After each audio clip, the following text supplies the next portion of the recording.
చెప్పండి అన్న, నిన్న నిరుద్యోగుల పక్షాన కొన్ని వెళ్తున్న ఛానల్స్ కి కావచ్చు, కొంత నిరుద్యోగులు కావచ్చు, నిన్న కొట్టిన పరిస్థితి ఆర్ట్స్ కాలేజ్ లో దాన్ని ఏ విధంగా చూస్తారు? అన్న ఇప్పుడు కాంగ్రెస్ గవర్నమెంట్ నిరుద్యోగుల మీద లాఠీ చార్జ్ చేయడం ఏ విధంగా ఉందంటే అన్నం పెడతాం దగ్గర తీసుకొని కాలుతో దన్నినట్టు ఉంది కాంగ్రెస్ గవర్నమెంట్ తీరు. అంటే నిరుద్యోగుల మీద లాఠీ చార్జ్ చేయడం అనేది మేమైనా గుండెలమా తీవ్రవాదులమా ఏంది, మేము రౌడీలమా? మా మీద లాఠీ చార్జ్ చేయాల్సిన పరిస్థితి వాళ్ళకేంది? మేము మా సమస్యను జెన్యున్ గా ఉంది, మా సమస్యలను పరిష్కరించాల్సిందిగా మేము డిమాండ్ చేస్తున్నాం. మా మీద లాఠీ చార్జ్ చేయడం ఏంది అంటే ఇప్పుడు కాంగ్రెస్ గవర్నమెంట్ ఏ విధంగా ఉంటుంది?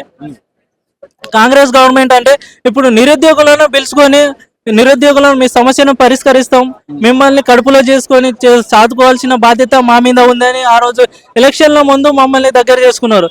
అదే గెలిచిన తర్వాత మమ్మల్ని ఎందుకు దగ్గర చేస్తలేరు? మా సమస్యలను ఎందుకు పరిష్కరిస్తలేరు? ఆ రోజు మేము సమస్యలను పరిష్కరించవలసిందిగా ఈ రోజు డిమాండ్ చేస్తున్నాం మేము.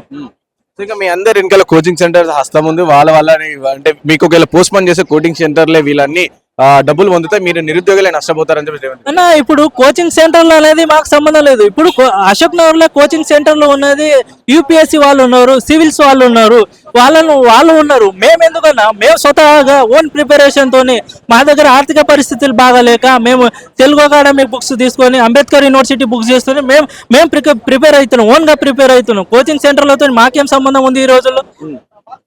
సో ఇంకా ఫైనల్ చెప్పండి, ఢిల్లీ చలో ఢిల్లీ అని చెప్పేసి ఏ విధంగా పిలుపునిస్తారు అండ్ ఏం జరగబోతుంది అన్న? ఇప్పుడు విత్ ఇన్ 24 hours లా చలో ఢిల్లీ అంటే ప్రకటించినాం ఆల్రెడీ, మేము పోతున్నాం. With in 24 hours law government నుంచి ఎలాంటి వెబ్ నోట్ కానీ ఎలాంటి రాకుంటే మేము చలో ఢిల్లీ పోవాల్సిందిగా మా బాధ్యత ఉంది మా మీద, మేము ప్రకటించినాం కాబట్టి. ఆ రోజు వచ్చింది కాంగ్రెస్ గవర్నమెంట్ అధినాయకుడు, ఇప్పుడు ప్రతిపక్షంలో ఉన్న రాహుల్ గాంధీ వచ్చి సెంట్రల్ లైబ్రరీలో చెప్పిండు. ఏం చెప్పిండంటే కాంగ్రెస్ గవర్నమెంట్ వచ్చిన వెంబడే నిరుద్యోగుల డిమాండ్స్ ను కానీ నిరుద్యోగుల సమస్యలను కానీ ఈ కాంగ్రెస్ గవర్నమెంట్ 100% సాల్వ్ చేస్తానని ఆ రోజు చెప్పారు. అది ఈ నిరుద్యోగుల డిమాండ్ నిరుద్యోగుల సమస్యలని అదే రాహుల్ గాంధీ దగ్గర తీసుకెళ్తాం. మేము రాహుల్ గాంధీతో మాట్లాడతాం, జంతర్ మంతర్ దగ్గర కూర్చొని నిరాహార దీక్షలు చేస్తాం మేము. అంటే ఇప్పుడు డిఎస్సి సమస్య అనేది జెన్యున్, అది పరిష్కరించిన బాధ్యత కాంగ్రెస్ గవర్నమెంట్ మీద ఉంది.